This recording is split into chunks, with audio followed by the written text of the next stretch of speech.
I'm sorry I'm late, guys. I was sitting here on Twitter looking at Yankees videos on Twitter, and they'll tell you what Boone's saying post-game. I couldn't stay away.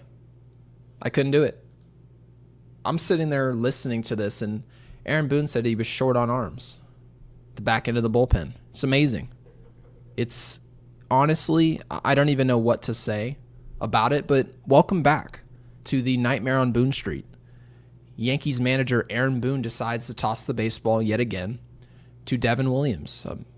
He did record 3 outs. That's the good news. But the problem is that he surrendered 3 runs in the meantime, in crunch time, a time where Yankees fans, and really the Yankees, let's be clear, it's their job. They needed this game.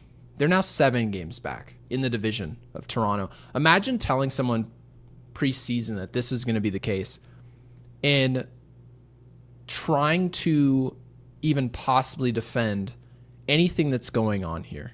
And I'm not sure if you guys caught this or not. I'm sure you did, because you guys had to scramble over to Apple's broadcast today, and despite literally not one person on our show wanting to do so. But once you overlooked all the probability equations that they plastered up on your screen, the broadcast did mention that you could only hide Devin Williams so long. And that's exactly what happened. And that really brings us to the point that there is no place whatsoever for Devin Williams on this roster. There's no use. Hey, closers role be damned. Like, let's be real. What situation would you guys have handpicked tonight, right? And Hunter Brown had it going. We expected that to be the case. In what situation would any of you in the audience have said, this would have been the moment, right? 2-1 game, 2-2. We want to preserve this. We want to make sure we put our offense in a position down the stretch to win this game. What inning today, which would it have been where Devin Williams would have fit? Mind you, Dan Teddy in our comment section, and yes, guys, I read them all. I absolutely do my best. Of course, you guys have been awesome, and our audience is starting to swell to the point where we can almost not even read it all. But Dan Teddy said that we should allow Twitter's AI, Grok, to manage the games. And who's to say at this point that AI isn't dictating everything we do? At this point, you can't even say the Yankees are inconsistent. They are consistently making mistakes. And that's why, for the most part, we are where we are. Now, could the Yankees be more talented? Yeah, they definitely could. Absolutely. For a $300 million team, you would expect there to be more talent where you shouldn't have to be incredible at manager or even really that good to win games, especially in this division. You guys should be fine. But to look up at Toronto and where they stand, it would perhaps help us to have Grok do this. So well done, Dan. Thank you for that. There's a lot to unpack. Obviously, we're going to be talking the Devin Williams deal. Michael K's comments this morning on Boone, and I thought it was interesting. I did not expect this at all. People can call him a company man. They can also say the total opposite when he doesn't want to give props to SNY, right? Or whatever for the infomercial. But Michael K brought up the comments that it's just too lax in the Yankees clubhouse. And don't you guys feel that? Without even being in the clubhouse, isn't that exactly what you thought it would be? Right? You look at Jazz Chisholm, his brim is to the sky, right? Everyone's just relaxed. Everyone's smiling in the dugout. Nobody's pissed off. No one's throwing any helmets. No one's frustrated. It's interesting, right? So we're going to dive into that. I thought those comments were brilliant. Well-timed, in my opinion. We're going to talk Cam Schlitler. I think he deserves his day in the sun. He didn't go a ton of length, and that's been a problem for Yankee starters. Clearly, we don't want Devin Williams pitching any games. Well, a way to help that is by your starters going significant length, and then you can avoid it. But Cam Schlitler was really good today. We're going to cover everything he did, the good and the bad, and he mentioned today that he was still trying to find the ropes. We'll get to it, but well done. And then, of course, guys, Giancarlo Stanton hasn't started a game since Monday. The hot-hitting Giancarlo Stanton, again, guys, Clint Frazier says, And he defended Brian Cashman this week. He started his own podcast. Good for him. Clint Frazier mentions, oh yeah, they don't believe in hot and cold. They don't believe in it. And then people told me this morning when I saw Stanton sitting that, oh, the reason he's not playing is because they just don't trust him to stay healthy in the outfield. And then, of course, Aaron Boone before today's game said, oh yeah, tomorrow you're likely to see him in the outfield. Why didn't we see him today? No one has an answer for me. Not anybody in this comment section. I don't have an answer for you. Jake, if he was here tonight, wouldn't have an answer for me. Boone wouldn't have an answer. There's no answer. There's no logic. And then, of course, this is where Grok probably would come in handy because there would be some type of consistency there. So we're going to mention and talk through this benching because I'm not sure how is it called for? It doesn't make sense. And again, guys, I'm going to be reading all supers. Thank you guys. You guys are already just killing it. So thank you guys for investing in Yankees Unloaded. And of course, be sure to like the video and subscribe. All subscribers will be entered in to win a Yankees jersey of your choice at 10,000 subscribers, which no longer seems like a pipe dream. It's only a matter of time later this month, so we can't wait to give that away. So let's get started. Devin Williams. Devin Williams is useless to the Yankees organization. He won't be here next year. I know towards the middle of the year, Jake wanted him to reacclimate himself into the closer's role. And I understood it.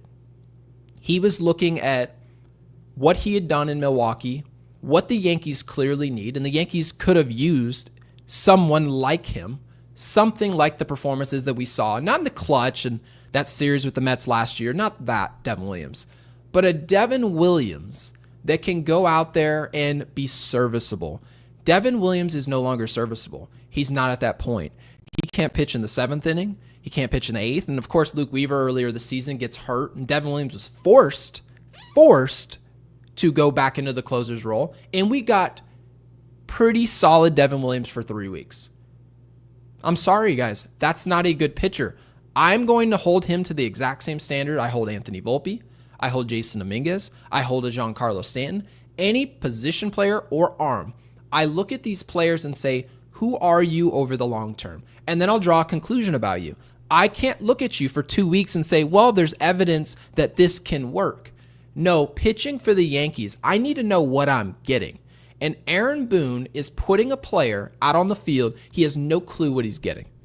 And so if you don't know what you're getting, don't throw him. It is that simple. So absolutely disgusting. I'm going to get to the supers here. Guys, you've been awesome. And Neil Freed with the 20. Neil, thank you for investing in our channel. As always, says, after how Boone handled this game bringing in Williams in the 10th, while leaving Bednar, Leiter, and Hill in the pen, how can the Yankees continue to allow him to manage this team? He needs to be fired and Williams DFA'd. Now, there have been some people in the comments, Neil, that are defending the fact that we just cannot afford, given our current situation, to DFA this player. I could not disagree more. I really couldn't, because you guys have to remember his ERA in the past 2 months is over 10. Over 10. You mean to tell me, right? And mind you, Neil, you seem to obviously you agree that Devin Williams can't be on this team, but not everybody does. People think, well, the name Devin Williams means something over what else you guys have in there. You mean to tell me that the Yankees don't have anybody that they could toss into the bullpen who could give them better, more consistent outings than this? Really? Well, our system's not as good as we thought. Is it? Is it? How many contenders, teams that like to call them, the Yankees call themselves contenders. Aaron Boone this morning said, we're going to go on a run. We have to believe we're going to go on a run. Well, if you believe that, honestly, how are you going to start a run with a pitcher that's throwing this way? You're simply not. And for you to get up here and suggest to us that this is going to work, it's a lie. And this is what everyone has a problem with when it comes to players, managers. They have an inability, complete inability, and lacking for telling it like it is. They refuse all PR answers, and I get it. Yes Network will say, well, what do you want him to say? He's not going to show up and say Devin Williams sucks. I don't need that. You don't need it. None of us need that. You know what we need? we need him to not touch the mound. It's simply by decision making. That's how you tell us what you really think. You don't need to come out here. You can talk like someone's athletic trainer all you want. That's what you can do. But what you can't do is get out there in the 10th inning or the 9th inning or crunch time and sit there and say, oh no, we're just kind of forced due to personnel to throw him in here. I thought you told me that David Bednar was throwing all those pitches because they had the day off the next day. He'll be ready to go. And then we show up today and you told me he's not ready. And then the previous day, which Michael K brought up this morning, you refused to go multi-inning with Bednar and you said, oh no, I can't do that. Then the following day you throw him even more, a career high in pitches. There's no explanation. Nobody has an explanation for me. It's disgusting. It is. And it's a fireable offense, but this is not the first fireable offense. This is honestly one of many. How many more fireable offenses? I almost feel like I'm just throwing crap against the wall at this point. It really is. It's disturbing. So again, Neil, thank you for being here. Thank you for investing in our channel. John with the 5 says Baboon has to be betting against the Yankees. At least Rojas, maybe. I don't know if you guys noticed. Maybe you did. Maybe you didn't. That lack of a send from Rojas with McMahon at third base. I could have handed him a latte. He could have walked it home. And they just decide, no, we can't risk being thrown out. I've seen Rojas send guys to the plate with much less. Absolutely ridiculous. Not going to go on about it, but my goodness. John's essentially saying that Baboon is an undercover agent. There's no other explanation for why he'd bring Williams again in a tie game. He's got to go. Now, John, again, he said he didn't have a choice. What'd you want me to do? Personnel.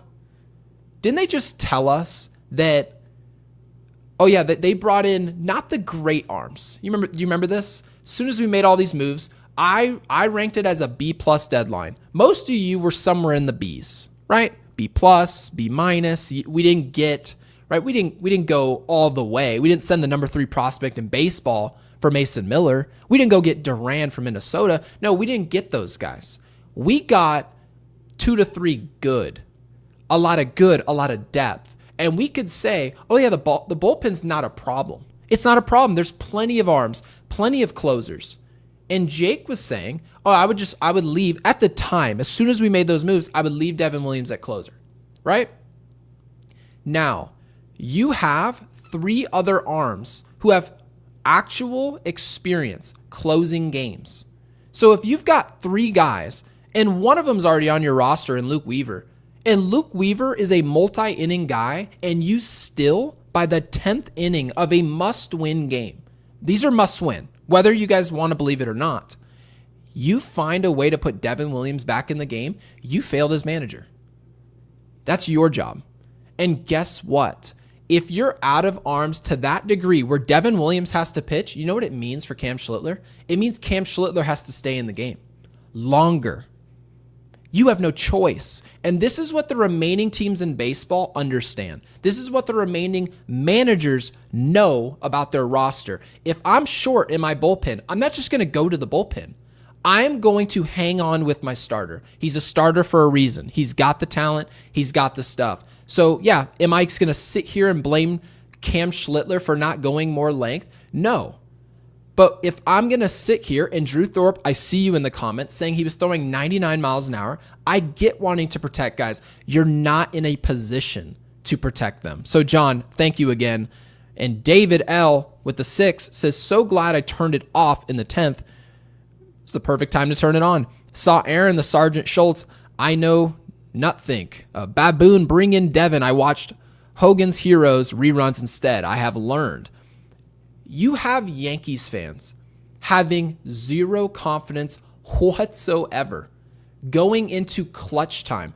Spare us with the 10th inning. We know what our record is, and albeit our record at home in extras is fine, but in clutch time, this team is putrid. They're horrible. And if you really want to judge a team, don't really watch them for 162 all innings and then try and, no. Pay attention to innings 7 through 9. Pay attention to what they look like against teams above 500. Pay attention to how much they get up for big games. This team doesn't get up for anything. They don't get up for anything. Nothing.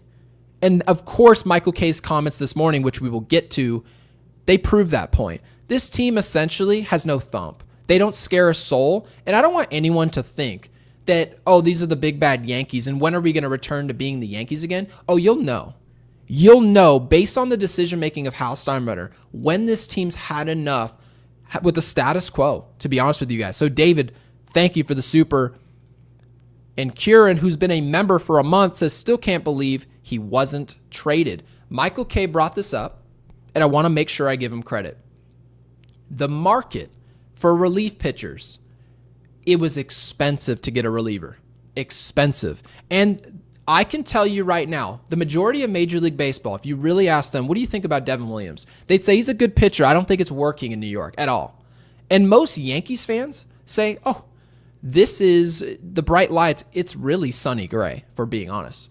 And Sonny Gray was more X's and O's than people give him credit for. Sonny Gray was sitting there arguing with Larry Rothschild, our pitching coach, and saying, hey, I want to throw this pitch. No, you're going to throw this pitch. That's not what's going on with Devin Williams. Devin Williams throwing everything he wants to throw. And he's throwing with one of the best pitching coaches in the world in Matt Blake. And it's still not working. So yeah, pitching in New York is not working for Devin Williams. You could have moved him for anything and it would have improved this team.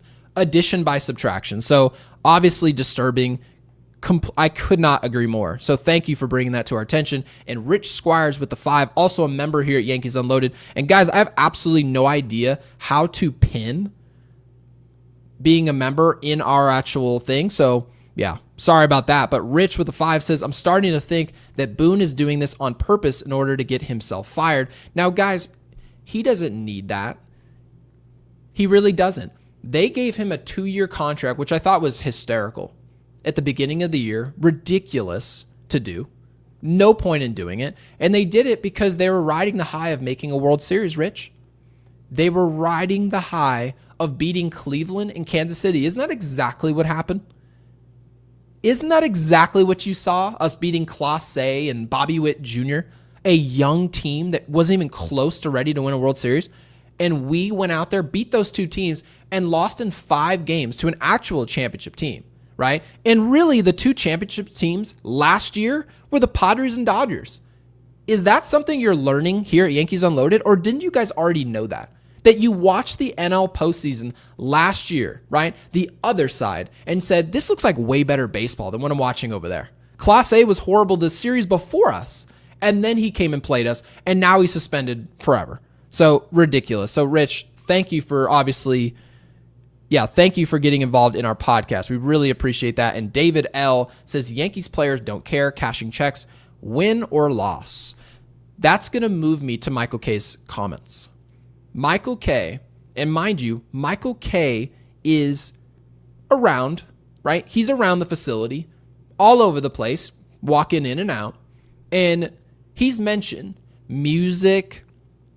And mind you guys, they don't have to be in depression because they've lost a baseball game. But I can tell you guys from my experience alone, being in the Yankees clubhouse in the early 2000s, right? And there's been situations where I've been hit by stray trash cans, which I've pretty sure I have explained here on our podcast by none other than Randy Johnson. And yet, again, accident. But it goes to show you that tempers were flaring when things weren't working. And it got to the point where you say, okay, Joe Torre sits down with me and says, hey, chef, we love having you in here. You're not going to be able to hang around after we lose. After we lose, dudes are pissed off. No one wants to talk. They don't talk to each other. I'm not going to talk to them. Just head out. And then hopefully the next day we win. We love having you in here. Cool. And guess what? We go on a winning streak and I get to stay. But when you lose, you get the hell out. That's the mentality. The mentality is if we lose, no one's having fun. This is not an enjoyable experience while we're losing. But the Yankees have a ton of fun. A ton of fun. And then they'll tell you, what do you want us to be, miserable? Yep. Yeah, I do. David L. wants him to be, we want them to be miserable. More miserable than we are about losing, because this is your job. This isn't just time to get rich and let's screw around and play Little League travel ball with dad. No, it's none of that. This is a job. You need to get the job done. And if you're not, you shouldn't be happy about any of this. So yeah, but thank you, David, of course, for the super. And Ninja Hot Dog, as you can see, very adamant about DFAing Devin Williams. Devin Williams hasn't done a damn thing to stay on this roster. So yeah, Ninja, love the dog. Welcome back. And Miguel with the 2 says, we had a chance of winning this game. Devin Williams. Yeah, honestly, the biggest issue with this game wasn't even so much the moment of when we got to Devin Williams, as much as that's the story. It actually is what happened before that. It's you didn't extend guys in order to avoid this. That's your job as manager, to manage the outcome. That's what you have to do. And anyone could have told you. I feel like we could have plucked any of our listeners at this point and said, okay, what would you do with Cam Schlitler? Okay, great. What would you do with the bridge guy to get to the 7th, the 8th, the 9th inning? What would you do with these guys? Well, one of them, I'm probably going to extend them maybe an inning and a third, inning and 2/3. Well, why are you going to do that? Well, because it's better than what the possibility is down the road with Devin Williams. That's why. So, yeah, Miguel, thank you for the super, of course. And Slim Lewis, I'm curious to see which version of Slim Lewis we're getting here. Thank you for the 20. Greatly appreciated. Slim says, Gary, you come from a baseball family. You played college baseball. You know the game. Isn't it especially surprising that someone from Boone family is this bad at managing? Is the front office running things? Okay, so Slim, I'm going to say this about Aaron Boone. Aaron Boone is no dummy. He's not. You have to remember that really what this is politics. And I don't mean politics in DC, none of that crap. But what you need to remember is when politics are being played, what it really tells you is the person you're talking to isn't in control. They're not. And Slim, I know you know they're not in control. I know our audience knows he is not in control. And guess what, guys? They love Joe Girardi. But you know the one thing that nobody talks about Joe Girardi? Do you know what Joe Girardi really served as? Joe Girardi was a shield from the analytics department, and he provided a shield to his players. That's what it was. He wasn't completely avoiding analytics. That's not what he was doing. But guys, you have to remember, our front office wants total control, and Aaron Boone's doing exactly what he was hired to do. Say all the right things, go in there and say it's going to be better tomorrow, don't worry about it, and guess what? They're going to show up. Another side of the fan base is going to say, if you guys root against this team, you're a bad fan. And guess what those fans do? Guess what we do? We show up in droves anyway because we love this baseball team. Every one of you in this comment section loves this baseball team. You wouldn't be in here listening about this team if you didn't. You want the team to be fixed. All means necessary. But the thing is they're here to sell you on the status quo. Aaron Boone does exactly what he's paid to do. He's not making mistakes. He's simply selling you that this is the right thing to do over time. And over time, we're going to win enough regular season games. And if we don't this year, we'll talk about next year. And hopefully next year, we win enough regular season baseball games, just enough where you guys can shut up. That's all this really is. Aaron Boone is a baseline, and he's never going to get you to the next level because you cannot win allowing the front office to run your manager. It is completely, I've never seen it work. Never, not one time. So obviously disgusting, but Slim, thank you for getting involved. Thank you for the super. And Gabriel, thank you for the 5. Says, I went to all 3 games of the Rangers series. I'm very sorry that you did so. That was quite the choice. And the Rangers fans around me were excited when Williams came in the pitch. That's actually what you should be thinking about when you pull the starters as well. Not just Devin Williams. We can put him to the side. Anytime you put somebody in the game, anytime you take someone out of the game, just ask the simple question. Yeah, he might be at 102 pitches, but do they want him out of this game? Is it benefit the other team by us paying attention to this pitch count and going to Leiter Jr. out the bullpen or going to a Nestor Cortez in Game 1 of the World Series? Is this an advantage to us by putting this guy in over this guy? It's as simple as that. And Gabriel, you go to the game and you have Rangers fans. That goes to show you that Rangers fans are aware of recent history. Is Devin Williams recording outs at a clip that they should be afraid? Of course not. Devin Williams stinks. As a Yankee, one of the worst players in the big leagues. So yeah, advantage Rangers, and it was. And then we move on to this series with Houston. We're still booing Jose Altuve as if it's the number one thing on our plate. And our number one thing on our plate is the man sitting in our dugout in Aaron Boone and Devin Williams, who's just farting it up in the bullpen. It's horrible, and it's losing us games. So very disappointing, and I know that people want to believe like, oh, Boone will be gone if this happens or that happens. Don't be so sure. When the front office is getting what they want and it's not working, they're not going to kick somebody else out the door when they're doing exactly what they want. They're just going to reset. So this is disappointing, but Gabriel, thank you for the super. And Christopher with the 227, thank you for that. Says, let's go late night with Gary. Yeah, by myself. But I mean, you guys have been absolutely awesome. We have almost 1,200 people in here. So guys, please be sure to subscribe to Yankees Unloaded. Hit that bell icon to make sure when we go live, you guys know about it. We go live after every single game. If you're with us on Apple Podcasts, Spotify, make sure to leave us a review. It would be greatly appreciated. Of course, liking the video helps the algorithm, of course. But Christopher, thank you for that. And Jeremy, my friend on Twitter, thank you for the 2, says, make Williams dry shave, then DFA him. Yeah, not a good choice to let him spearhead this. I actually said this yesterday. The fact that they allowed Devin Williams, and it's not like Devin Williams showed up and said, no, this is ridiculous, but it was clear as day. Devin Williams was showing up with his beard. He was feeling himself. He's like, I'm a good closer in this league. I'm highly paid. I'm a rental. He's even saying, oh, I thought the Dodgers are going to come trading for me. I'm like, dude, you take a PR class, will you? It's ridiculous. But Jeremy, yeah, I don't blame you at all from being bothered about this situation with Devin Williams. He's done nothing well. He hasn't interviewed well. He doesn't look confident. He hasn't pitched well in the short or long term. There's nothing good about him. So obviously the only good news here, and this is good news, is that Devin Williams will not be a Yankee in 2026. So there you go. We can throw a party. And Alex, a mod of ours, thank you for the 2, says we can say with confidence, Devin is not a Camry. No, the Toyota Camrys are as reliable as they get. So if you're ever looking for a car, Toyota Camry.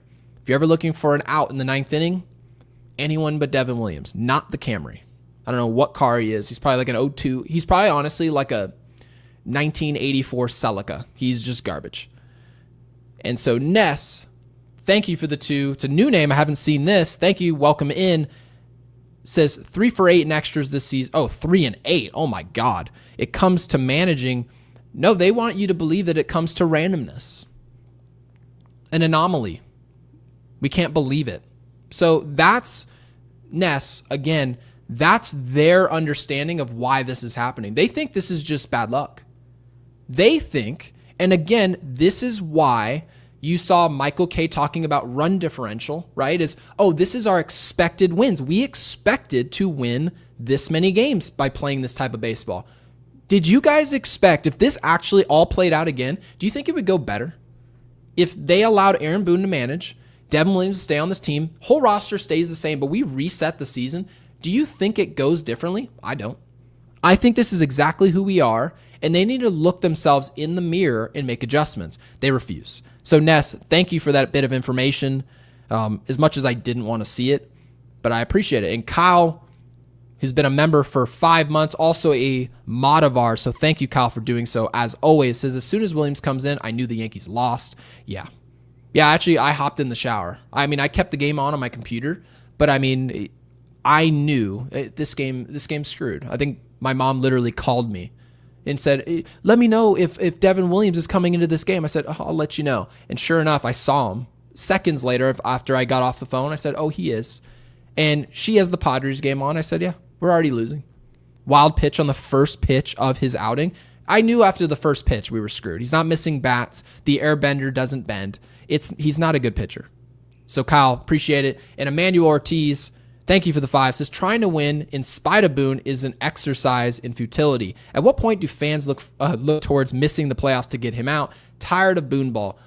Actually, I did tell my mom before this game. I said I don't even know if I want this to work, because I know long term it can't.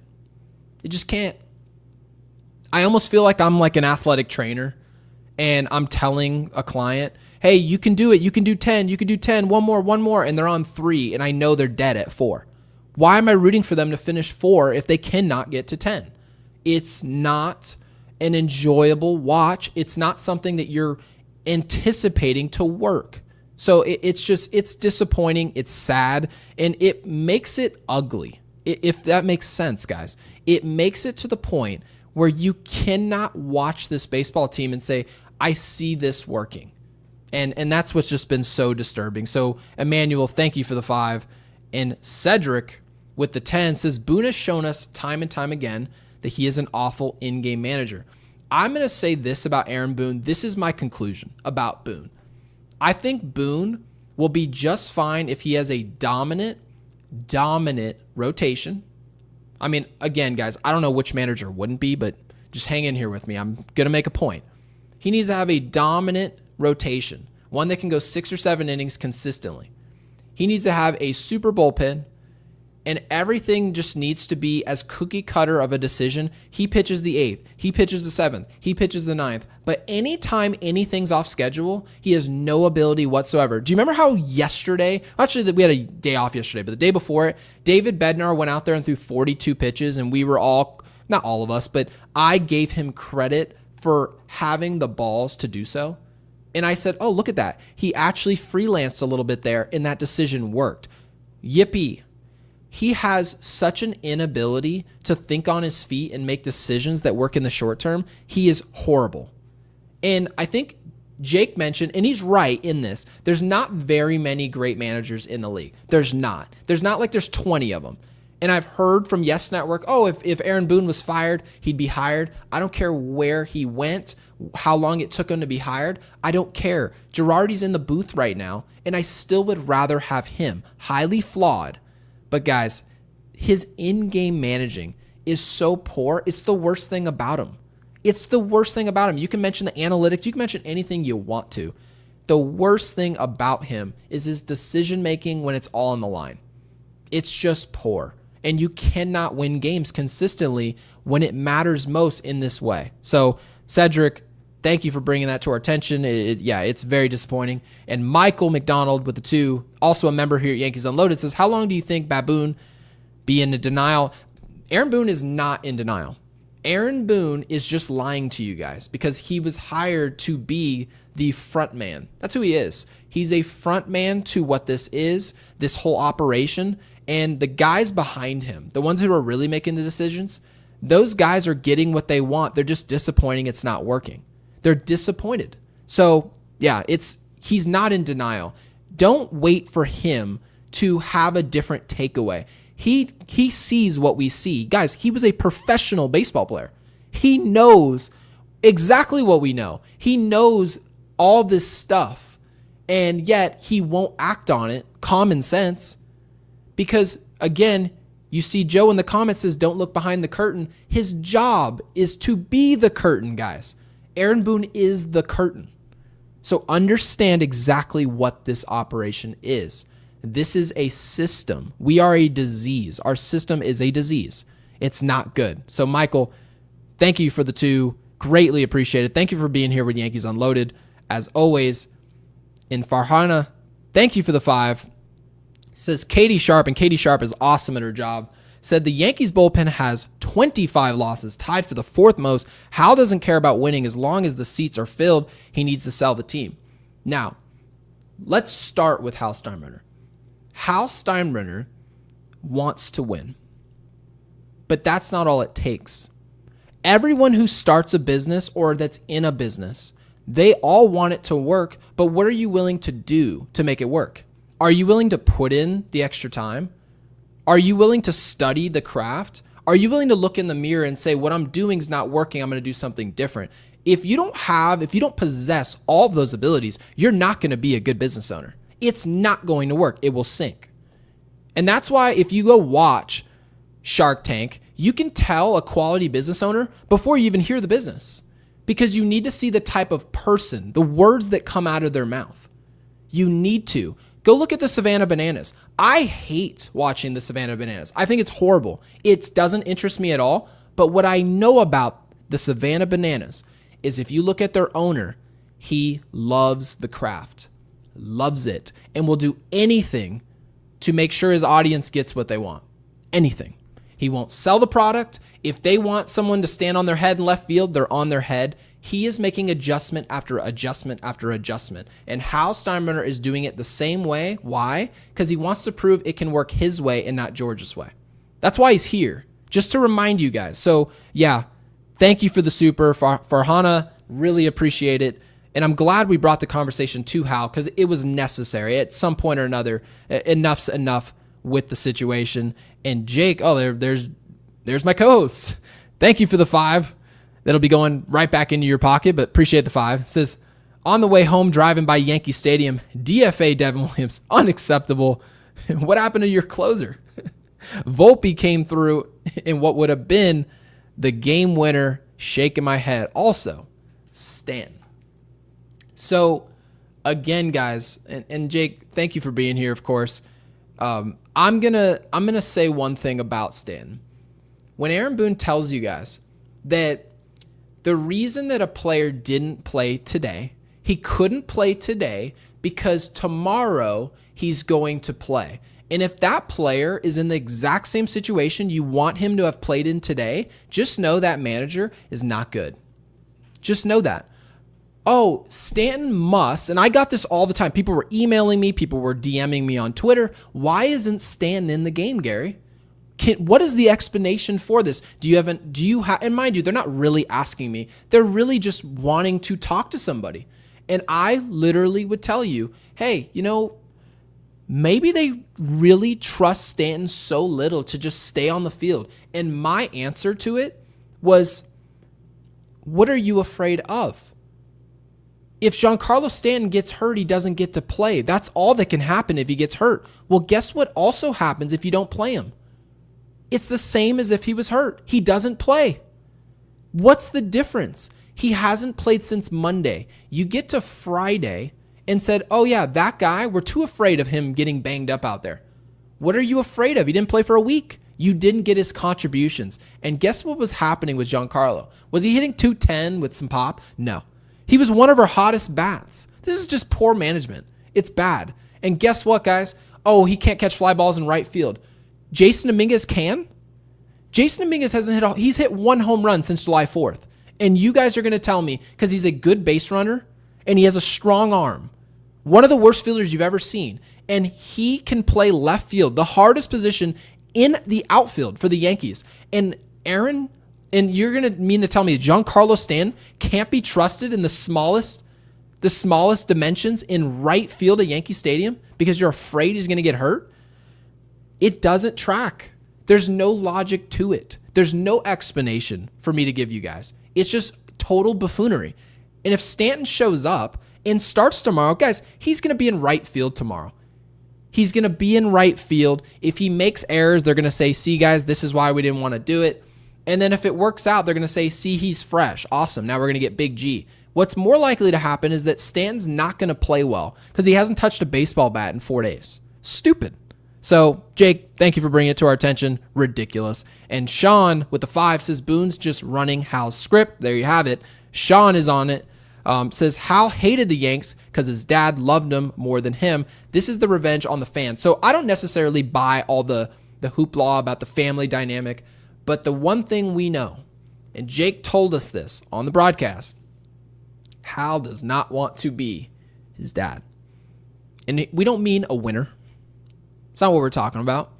It's about when your dad owns a business and you hear the cliche, dad's passing down the business to the son. And all of a sudden, what do you see? The son becomes the boss. He starts knocking down the walls in the office, and he takes her office and his office, and he's going to make one super office, and he's going to do it his way. But guess what happens if all of a sudden you start looking at the stock of that company and the company's doing this? It should hurt your ego. Hal Steinbrenner, apparently, we're not sure where that ego is. Ego is good in sports, somewhat. You need something. Jordan had an ego, Magic Johnson, Kobe Bryant, they all had egos. And it makes you better. Why? Because it forces you to make adjustments. Hal Steinbrenner hasn't made a single adjustment, not one time, since he's honestly entered into the fold. And so it is disappointing, but Sean, thank you for the super. Izzy says, thank you, Yankees Unloaded, top tier perspective. That's greatly appreciated, man. Thank you for that. Obviously, I do see in the comments, always dropping a comment. So Izzy, thank you for being here as always. And of course, liking the videos. I also see those comments that you leave. So even numbers his own comment, which is pretty cool. So Izzy, again, thank you. And Ronnie, the GOAT. Ronnie says, with the 10, the end of the season excuses are already lined up for Cash God. Oh, I'm interested to read this. Judge missed time. We were without Stanton for a while. We didn't have Cole. The Brian and Boone bunch running it back in 2026. Now, mind you, Ronnie, this is funny reading this super, right? But I want you to remember how accurate this is. And maybe you don't even realize how accurate it is. When you say they're going to run it back, they're not even going to sell us on that. I've already heard from numerous Yankees fans, sending me messages saying, Gary, you know what? It's really just dawning on me. I think the best timing for the Yankees to really go for it is 2026. Really. The team that came into the year that said, well, we have a championship team. We're more well-rounded, right? We can hit them from both angles. We've got guys who can make adjustments now. Bellinger, Goldschmidt, Gleyber Torres is out the door. No more screwed up analytics, right? No more not understanding the outs. Guys are going to know the outs. They're going to know when to go first to third. It's going to be awesome. We can't wait to show you this new Yankees brand of baseball. We're going to be covering bases exactly the way we're supposed to. It's not going to look anything like Game 5 of the World Series. Can't wait for you guys to see it. It's going to be so good. Okay, great. You start the season, and now all of a sudden we're sitting here in August, and our manager's job is safe, to which everyone thinks. And now people are going to point us towards 2026. I don't want to hear about 2026. Do you know why, Ronnie? Because when I ask my co-hosts, when I ask my audience, who do you guys expect the Yankees to get this offseason for agency? And I said, well, there's a future Hall of Famer available, and you guys all know his name by the name of Kyle Tucker. Do you guys think the Yankees will be in hot pursuit of him? And to which most of our audience, and rightfully so, no, I don't. And the reason for that is budgeting, and also the Yankees think they have young talent that's going to help propel the next phase of Yankees baseball. They have one of the greatest hitters actually the best hitter of the generation, one of the best hitters of all time in their lineup in their prime today. And we're talking about 2026. We're talking about keeping the team young and building to the future. What team? Imagine Shohei Ohtani joins the Dodgers and they're like, Shohei, so glad you joined in. Wait till you see the future with our organization. He doesn't give a rip about the future. He wants to know what the now looks like. That's why he left. He left the Angels because they couldn't sell him on the now. They were always BSing him about the future. Never buy into somebody always telling you about the future. Look at the present. Do they practice the habits you want to be a part of? Now you join that team. So when Aaron Judge joins back on the organization and he's the captain of the team, you need to be making moves to help him win now. Disappointing. So Ronnie, you couldn't be more right. And it's sad that people talk about the winter and the fall and the spring, the summer of 2026 as something to be hopeful for. A returner from Tommy John surgery. Who said we have a guarantee of a player in his mid-30s to return to form after Tommy John? It may work, it may not. Everyone told me Luis Heel. Ronnie, Luis Gil's going to come back. Gary, don't worry about the deadline. We don't need a starter. Joe Ryan, we don't have to go into the depths of the pool. We don't need to do it. Why? Our rookie of the year from last season, he's coming back, and we can't wait to see what it looks like. And you saw what it looks like. There's no guarantees, and he didn't even have a major injury in that way. The timing for the Yankees is always now. Do you know why? Really, this is my conclusion. Because the timing is always now for them to charge us the most money that they possibly can, the most money they ever have. I go slide my credit card at Yankee Stadium, my debit, it's $30 for chicken. I want to get a customized jersey for my daughter and my wife. I'm leaving there having spent $200. They charge more money than anybody else. Don't tell me about the future. Don't tell me about Spencer Jones. Don't tell me about George Lombard Jr. Don't tell me about Volpe. Tell me about what you can offer me right now. And they refuse to do it. So Ronnie, thank you again for the 10. It is greatly, greatly appreciated. I want to get Key Poppy on the screen. Thank you for the 5. Says Yanks would have had 70 to 75 wins if not for Devin Williams. Don't be so sure. Don't be so sure about that. Because could the Yankees have been better if he wasn't in the fold? Perhaps.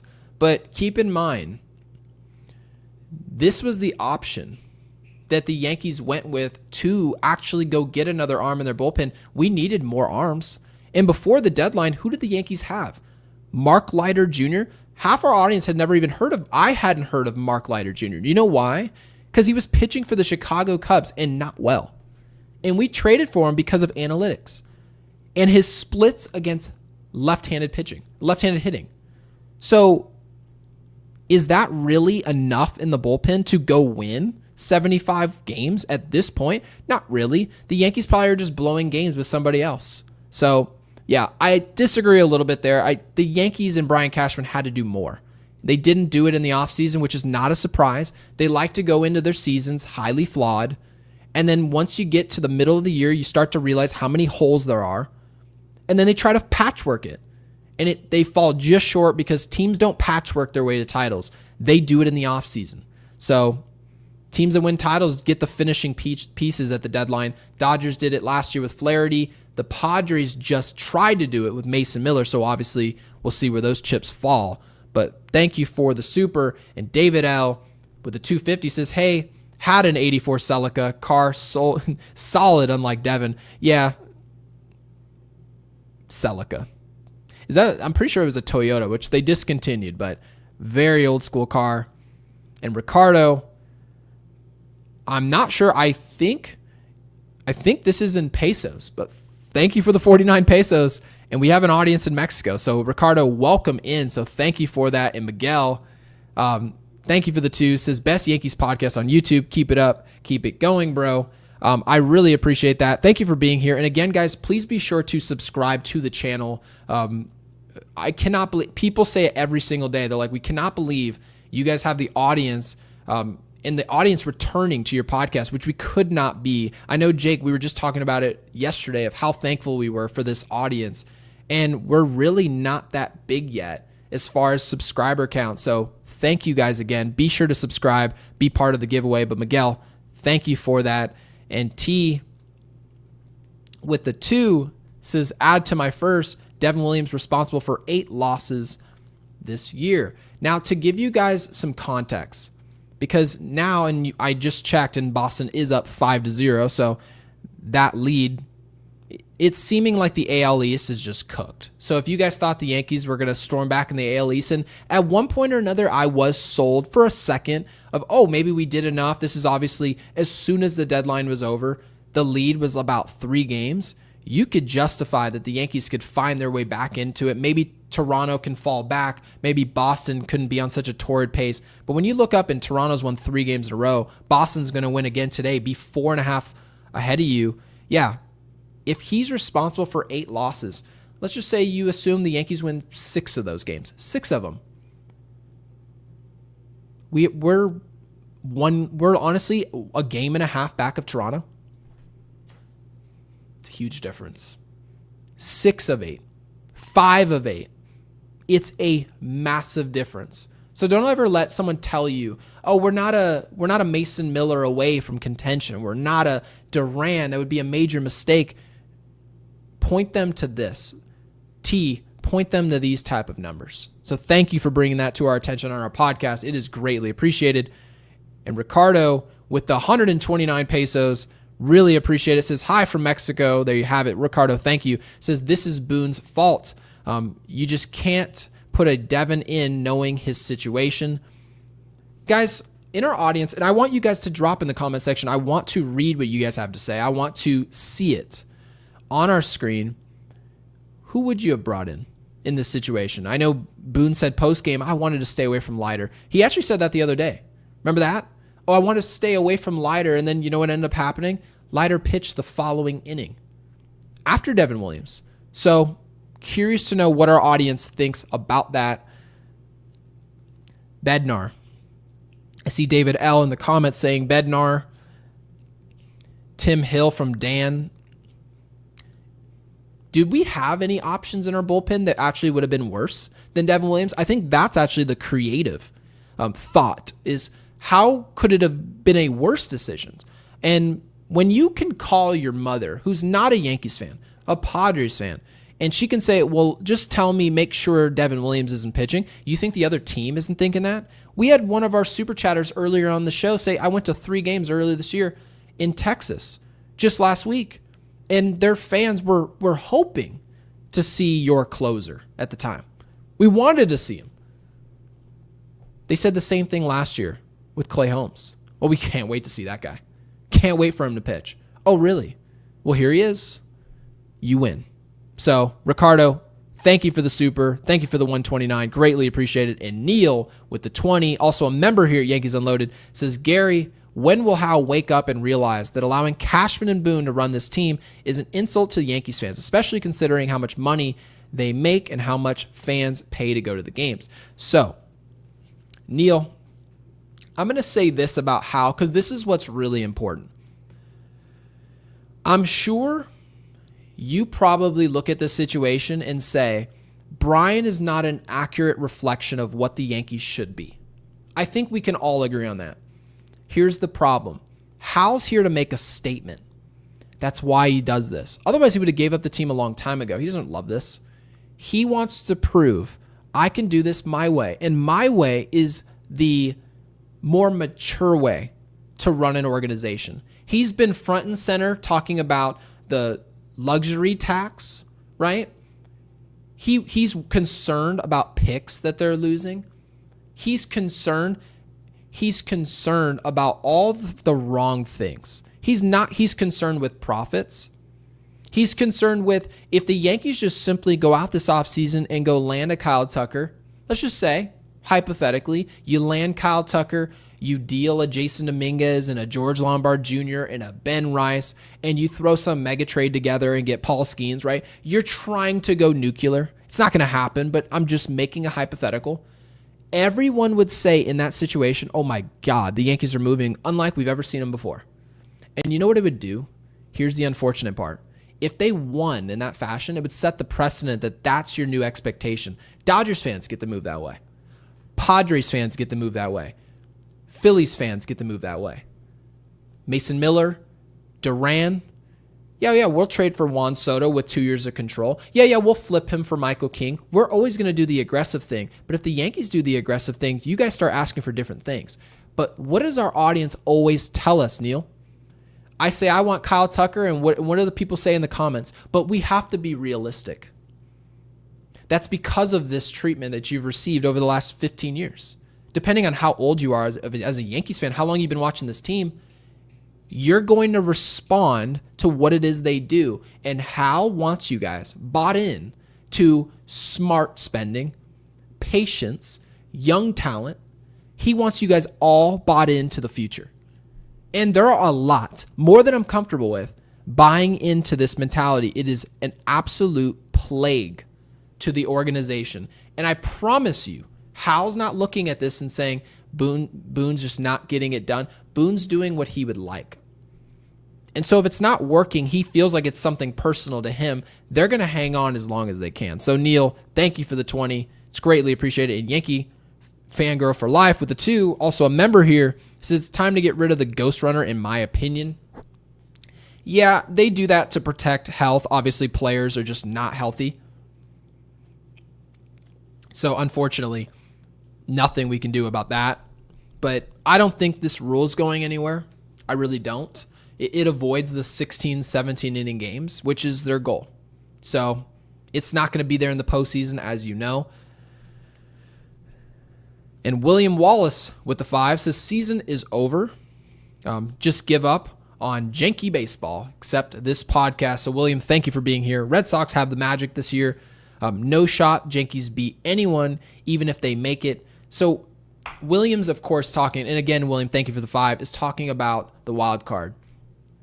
And you have to remember, when you go through the wild card, currently, and I'll list it for you guys so you don't have to check yourselves, the Yankees still sit a half game up on the Cleveland Guardians. Cleveland, who got off to one of the worst starts of the year. They won 4 games in a row to get to this point. They overtook Texas, and now we're in a dogfight with the Cleveland Guardians, who lost their closer and another player. And we sit here in this situation, and you have to ask yourself, before this game started, the Yankees and the Astros actually would have been slated to play each other in the wild card. But now it's slated where we would play Boston. Do we play Boston well? Can anyone provide an answer for me? Well, I guess I'll answer it myself. No, we don't. Even when Garrett Cole was here, he didn't pitch well against Boston. We don't play Boston well at all, right? Seattle, I believe we won the season series against them. So I guess not horrible, but Seattle's a better baseball team than us right now, especially with what they did at the deadline. Naylor, right? They brought in some guys. Suarez, they're a better team than us. It's unfortunate, but they are, right? Houston's a better team than us, and you guys will see that unfold over the course of the series, and they're now propelled sitting up top in the AL division. So, yeah, the season, as far as if you had hopes to win the World Series, go ahead and just pack those away. You can throw those right in the trash. So, William, as far as what I think you're saying here, even if they get into a postseason series, when you're talking wild card, does this team have the magic that you pop in the DVD and, oh, this guy sprayed a ball the other way and, oh, it just felt meant to be? There hasn't been one thing that felt meant to be about this team other than Boone being fired at some point. So, yeah, William, thank you for the 5. Greatly appreciated. And Ninja Hot Dog with the 5 as well says, why does Judge have to DH? I thought he had an elbow injury, which shouldn't affect fielding much. They also say his arm doesn't hurt when he hits. So to answer this question, it hurts him to throw the ball. And he's mentioned this. This is more of a pain tolerance thing. And I have no idea where it's going to go. If it lingers, if it's something that will require Tommy John down the road, we have no idea. All we know is that Aaron Judge is implementing a throwing program, which I'm not sure if he started it. I'm pretty sure he hasn't. But within the next week or so, he's probably going to find his way back out onto the field. And then suddenly Giancarlo Stanton's going to be starting every day, and the Yankees are going to look up and be 5.5, 6.5, 7 games out of the division, and it's too little too late. So, yeah, the Yankees are just in a situation which, by the way, to bring Jake's point back, this is why Jake wanted Aaron Judge at first base. He didn't want him there because he thought he wasn't good at right field, or if it was a better fielder at first base. He wanted to make sure we can protect him physically. And it allows the freedom to leave DH open for Giancarlo Stanton as long as he stays on this roster, or even a Jason Dominguez as he's on this roster as a very poor defender. So, yeah, our flexibility has just really been hampered here, which is not a surprise. The Yankees have no flexibility going on into the season. And Ricardo with the 30, thank you for the super. Greatly appreciated. And Drew Thorpe, who recently became a Yankees Unloaded member. Welcome in. Also a mod here at Yankees Unloaded. See a lot of people, a lot of Red Sox fans in the chat, which I don't blame them. So welcome in. And Colin Creed with the 5 says, stat-wise, best offensive team equals Cash gets 3 big bullpen arms. Loved it, but not the problem. Managing pitching, Jazz now 100%. I'm assuming saying not 100%. It's a dead clubhouse. So, Colin, stat-wise, the best offensive team? Disagree. And Jake's dad actually evangelized to me to this point. And I'm going to explain that point as best as I can. The amount of runs you score over the course of the season of 162 does not tell the story of how good your offense is. It just doesn't. There's so much context. When do you score those runs? If you face a Hunter Brown, were you able to score runs against him? When you face a team's 2, their 3, a 4 or 5 starter, what happens when you go face a high-priced reliever on the other end? How likely are you now to score? When in those situations, you're more likely to need to score. And so the Yankees, if you watch them play, it's no coincidence that a team that you, Colin, mentioned, and by the way, you're statistically correct. You're talking about the act of this player has this ops, this player has that ops. We scored this many runs. But when the Yankees need to score, do they score? No. Nope. They don't score. And it almost appears like they're just not clutch, when in actuality, they're just not as good offensively as you think they are. They're not. They certainly have options out there against left-handed pitching. You say, okay, Paul Goldschmidt, right? Cody Bellinger. You've seen their numbers, and those guys, Aaron Judge, what those guys do. But really, when you see Anthony Volpe, Austin Wells, right? Ben Rice sitting down against lefties, we don't score when it really matters. So I think this offense is a little overstated. I'm going to agree with Jake's dad. I completely agree with him, honestly. And it will dictate how good you are. 10 to 10. You're talking about 10th inning, extra innings, guy starts at second base. Can your team at all, can they manufacture this run with any consistency or at a higher clip than these other teams? If the answer is no, you're not a great offensive team. You're just moderately entertaining for a casual fan experience at Yankee Stadium. That's all it is. So, Colin, thank you for the super. And Miguel, appreciate it. Thank you for the 2. Says Boone should have stuck with Weaver or put in Hill. Now, post-game, Miguel, Aaron Boone said that he did not want to go multi-inning with Weaver. I have no idea if this had anything. I'm assuming it had to do with his health and perceiving him as not 100% or completely ready to go back to form, which actually was sort of what I said in that Miami series, is that given all these moves we made, Doval, right? We brought in all Bednar. You can use this as an opportunity to get Luke Weaver off his feet a little bit, get him back to 100%. So I probably would have stayed away from Weaver multi-inning, but Hill's a better option than Devin Williams. And obviously the rest is history. We did not go with that option. And Armando, who's been a member for 11 months, Armando, you actually will be the first person to go on a year as a member of Yankees Unloaded. So thank you for doing so. It is greatly appreciated. It says Judge should be put in left field, right field, smallest part. So I'm going to answer this real quick. Aaron Judge shouldn't be put in left field because Aaron Judge was a terrible center fielder. The numbers suggest that. And there's more ground to cover. Right field's the easiest defensive position to play. And that is why he, with his 6'7", 280-pound frame, is able to just go out there and man right field. Now, it's not easy to do because everyone can't do it, but the same reason Manny Ramirez was as great as he was in left field at Boston, but if you put him in right field with all that ground to cover, suddenly things don't look quite as good. So, yeah, I don't do that. I probably put Cody Bellinger, my best outfielder, my most sure-handed glove, in left field. He's got plenty of glove to cover all that range, get the ball to the cutoff man, and I leave Trent Grisham in center field. And again, I have to have guys who can field their position. I have to have that. So, Armando, appreciate it. And I want to get to some people in the live as well. I do want to expand, though, on, because I saw in the comments about Jazz Chisholm. And this probably will be my final topic before I move on to Cam Schlitler and what I thought, is what Michael K. mentioned about being relaxed and just the understanding that the actual clubhouse at this point has gotten to the point where this doesn't seem life or death. This feels like a hobby. Playing for the Yankees is supposed to just be fun. And I will tell you, Yankees baseball should be as negative as it gets. when you go play this type of baseball. Can you guys tell me what would have happened if the Yankees in 2006 were 61-55, sitting in third place? Can you guys tell me what would have happened? Obviously, the cliche is, what would George have done? Spare me with what George would have done. What would the organization have done? What would the locker room have looked like with A-Rod and Jeter and Bernie Williams and Jason Giambi? Tell me what it would have looked like.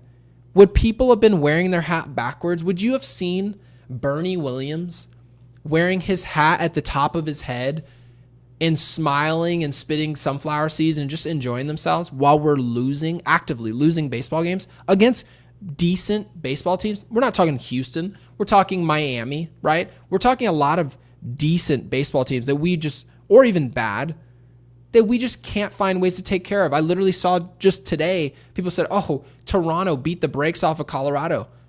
We played Colorado. What did it look like for us? We lost the first game, if you guys remember. We lost the first game of that series. Toronto shows up and wins 20-1. We are genuinely a soulless organization. And we love this team. Not this team. We love the brand. And the brand, the shield, is a shell of itself.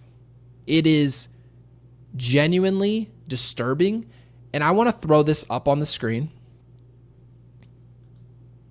because I think it's interesting. So Armando, who's a member here at Yankees Unloaded, says, this is my issue with Judge being named captain. He was looking just like Jazz is now, except he was having a great time with Rizzo, enjoying losing. Yeah, so I'm not going to commit to this Aaron Judge banter, but I will say this. He's absolutely not showing the level of misery you would like him to show. He seems he's still enjoying himself. And he's giving you those Jeter answers, but the difference between Jeter and him, obviously the team was winning. I mean, that's a huge difference, of course. And nothing's going to piss you off while we're winning championships, 5 of them to be exact. When you're winning, it cures all. You can laugh and smile all you want to, but when we're losing, there should be a different look about you. There should be a different mentality. And I played high school baseball. I played college baseball. The number one thing our coaches would always tell us, if you're going to go out there and lose a game, I better see every single one of you with your headphones in, and you better shut up. We don't want to hear a word out of any of you. Now, mind you, we could have won 6, 7, 8 games in a row. We could have been leading our division or whatever, our conference, whatever have you. Doesn't matter. If you lose today's game, you shouldn't act like, oh, that's just another game. See you tomorrow. Doubleheader. If that's your mentality, you won't have the necessary focus the next day. And that's why the Yankees can show up and not know the outs. That's why the Yankees can show up and you watch Austin Wells in the clutch. This was clutch time. Not know how many outs there were. And then we show up post-game and go, whoop, guess I'll walk my way off the field. And Aaron Boone makes all the excuses in the world. I think he thought there were 2 outs. Oh, really, Boone? You think that's what he thought? It's disgusting. And Jazz, in my opinion, I'm going to commit to this. I told you I wouldn't commit to the Aaron Judge thing because I think Judge still is part of the solution, no matter what. But Jazz Chisholm is exactly what I don't want to see while we're losing. His entire, everything about what he's, just everything about what he does is not what you want to see. It's reeks of being cool. It reeks of, not a big deal. I mean, we got to watch this. I watch this sick throw, watch this cool toss, and it's everything I don't want to see about Yankees baseball. I don't like watching it at all. Actually, I'm committing to it. Obviously, if Jake was here, Jake really likes Jazz Chisholm, and I like Jazz Chisholm, the guy, cool dude, but I'm not looking for cool. Ken Griffey Jr. was cool. But you know what the prerequisite was for Ken Griffey Jr. to actually matter at all in baseball history? Do you think it was his backwards hat that made him worth a rip? Do you think it was his stance that made him worth the rip? Do you know actually the prerequisite to why we cared was performance? Performance. Consistent performance. If Ken Griffey Jr. wasn't a great player, but he had his stance, we wouldn't care about it.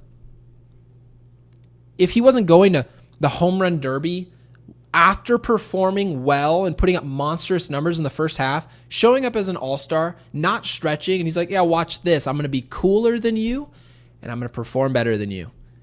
Now we'll love that. That is fun. But when I watch a clubhouse that's losing, and then now Jazz is still cool, he's still chilling, he's still smiling, he's still gigging around. I'm gonna get these guys relaxed. It's too uptight. It should be even more tight. We shouldn't be able to stick a BB in your butt cheeks at this point. Devin Williams should honestly just put him on a scooter and take him off the field. You should be terrified to go out there and play. Play better. And if not, I mean, I'm not going to tell you just start throwing your glove and all this stuff, but at some point, was it a little childish watching Brett Gardner hit his bat up the top of the dugout? Yeah, a little bit. And it pissed off a lot of other fans. They thought it was ridiculous. But it was at least nice to see that he's not having a good time in the dugout. It was nice to see that.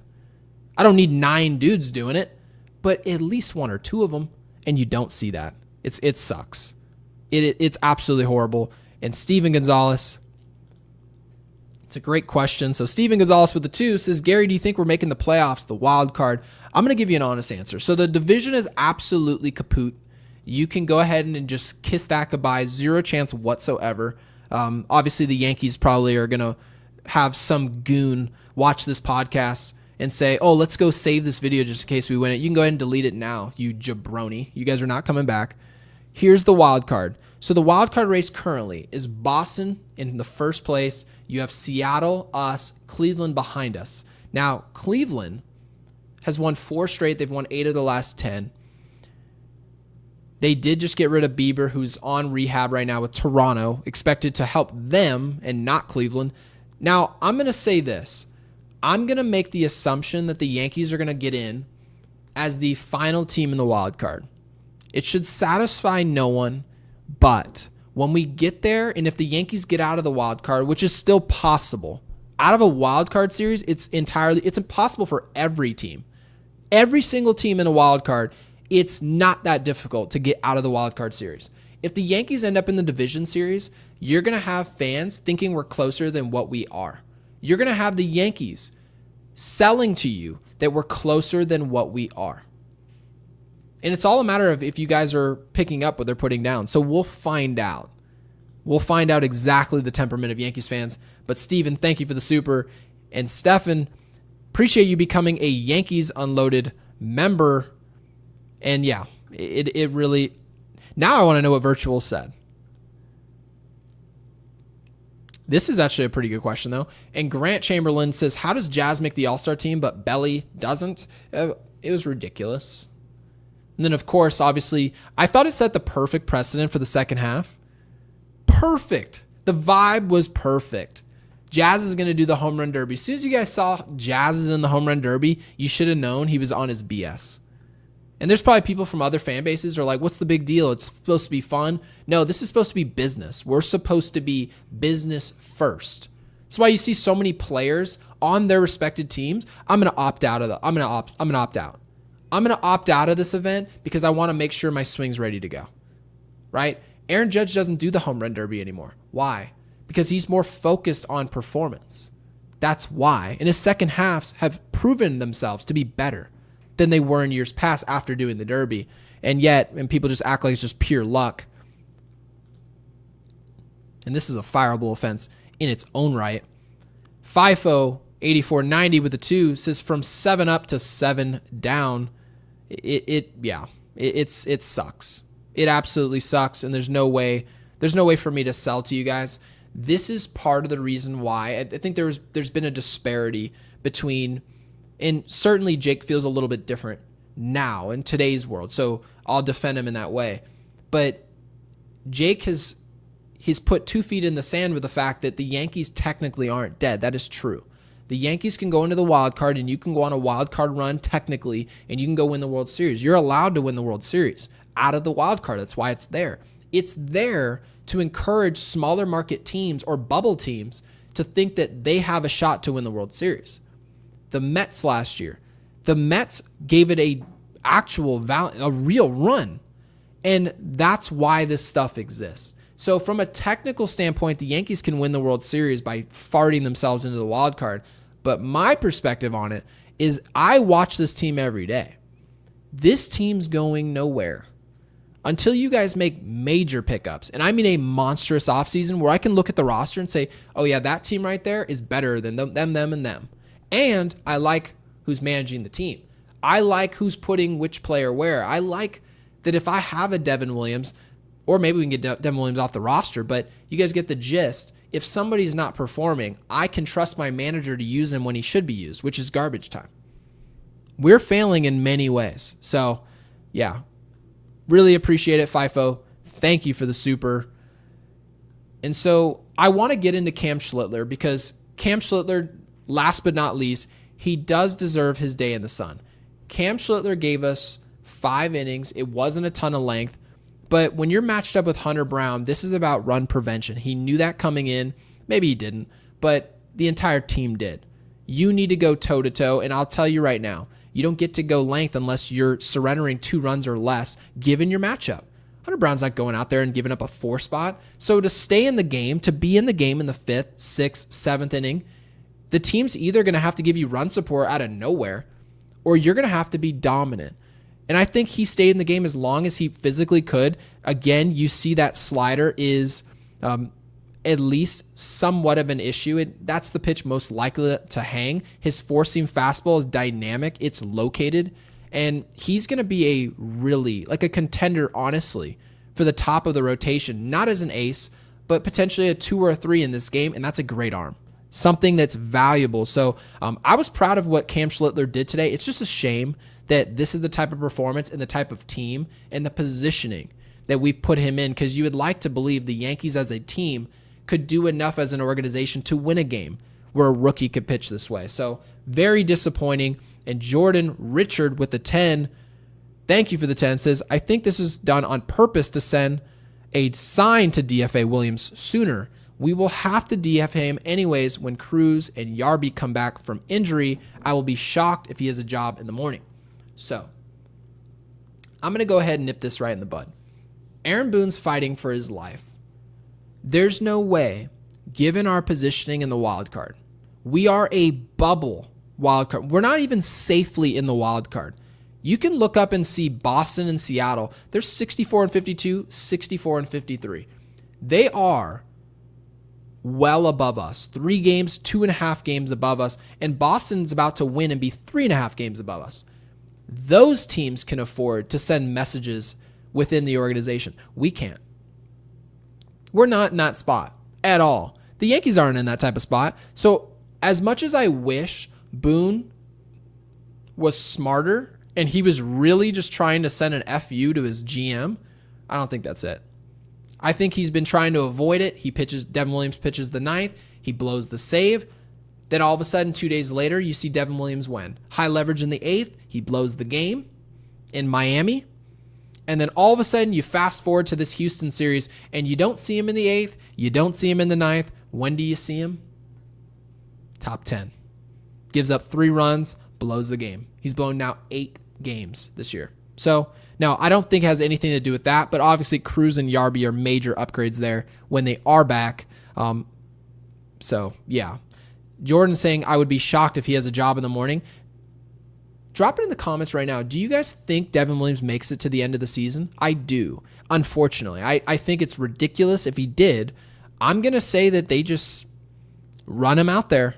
Personally, I would get rid of him. Yes, I would have got rid of him probably. I would have traded him at the deadline.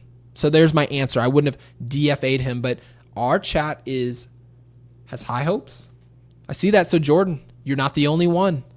You're not the only one in the room who believes that Devin Williams has a possibility of being DFA'd. I absolutely am behind that 100%.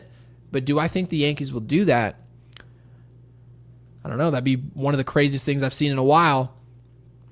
And Steven with the 2 says, a manager ruled by management isn't good. That's what Michael K says. Is that perhaps he's not in control and that he's doing exactly what they want him to do. So guys, you honestly, you can't even ask them. Well, CBA says they don't care about no $8 million. Well, apparently they do. David Robertson could have been had for $6 million, and they said, no, that's just too expensive. We're not going to spend money to go bring a player in. When we go into this offseason and they tell us that Ryan McMahon's $12 million, $16 million contract, the extra couple dollars is going to have a factor in what we spend, the luxury tax is going to be a factor, then certainly they do care.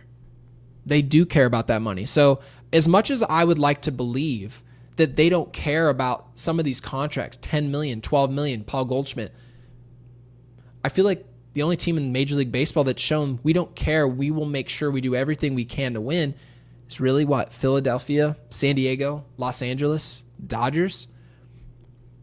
We don't move that way. So you guys may not care about $8 million. They do. Hal Steinbrenner. You guys think Hal Steinbrenner doesn't care about the $8 million? Of course he does. Absolutely.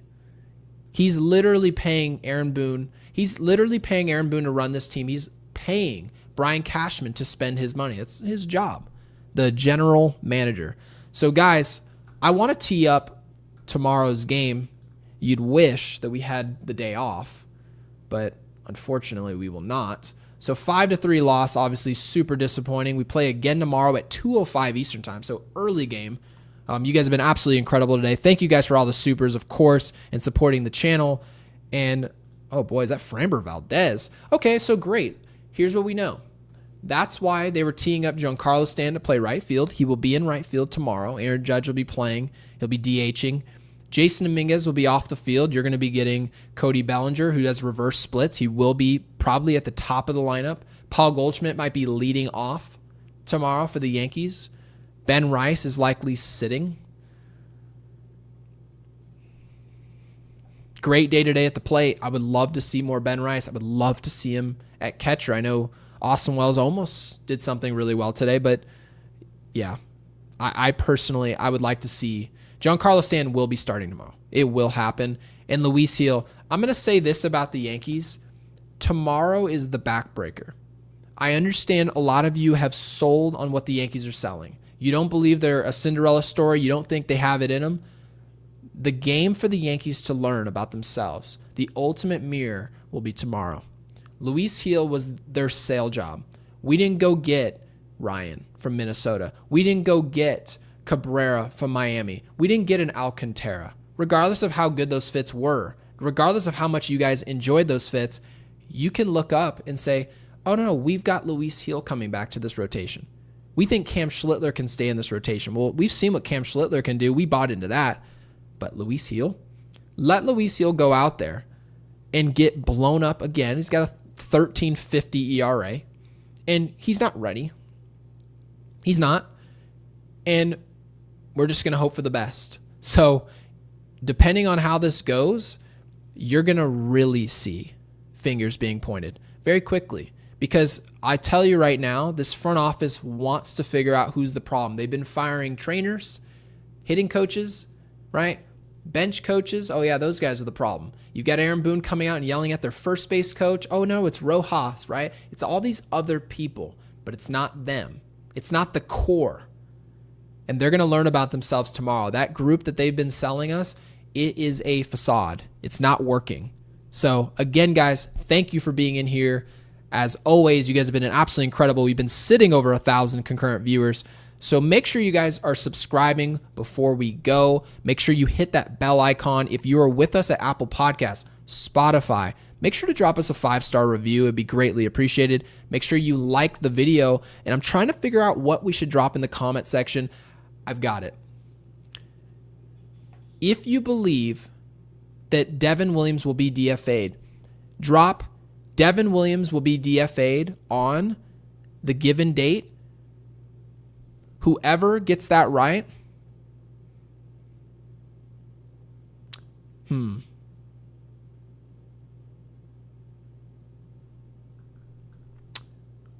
give you something. I'll have to figure it out with Jake. But make sure you drop that in the comment section, not in the live.